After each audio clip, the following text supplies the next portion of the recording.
Okay, now let us talk the Tower of Babel or Babel. I will be doing another video. This is just part one, as I will be bringing some more research with evidence on the part two.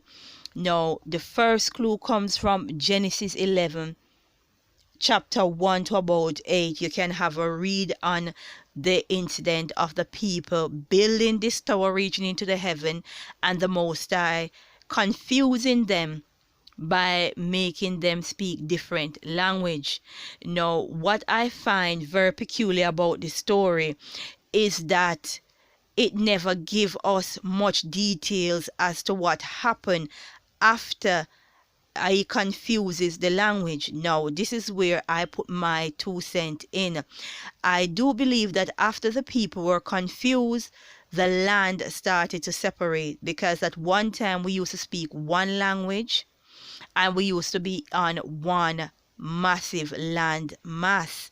And I believe at Babel, after people got confused, they went their separate ways into different segments. So each segment was then separated.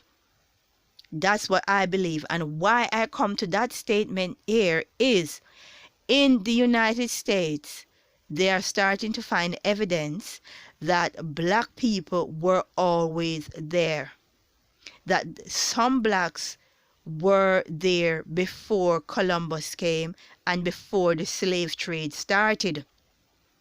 And I do believe that as well for the Caribbean, even though the expert will tell you otherwise. I do believe that black people were residing in other places on the earth without the slave trade, and that happened during Babel or Babel, because when he separated, confused the language, he then separated the land. And by that I'm saying, I do believe that the special bloodline that I think that they're trying to find, the Most High have taken it out of Africa thousands of years ago. And then a few Africans came over on the slave trade.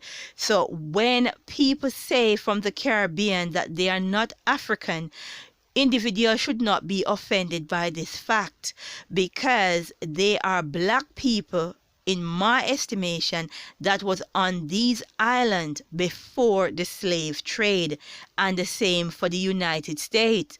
So these people are not African.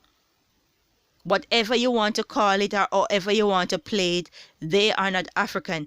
That bloodline has been taken out of Africa, or the mass continent that they were on, the massive land mass that they were on. They were taken out thousands of years ago, right? Leaving the rest.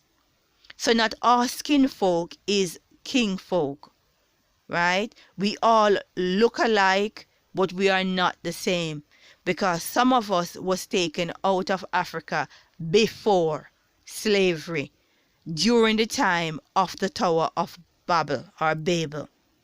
This information or this way of thinking will definitely offend, because they basically put everyone in the same category, in the same bottle, and say they're all Africans. And with that, I have to disbelieve, and that's why I'm coming back with some heavy evidence to prove that we're not all from the same bloodline. As I say, glory be to the Most High.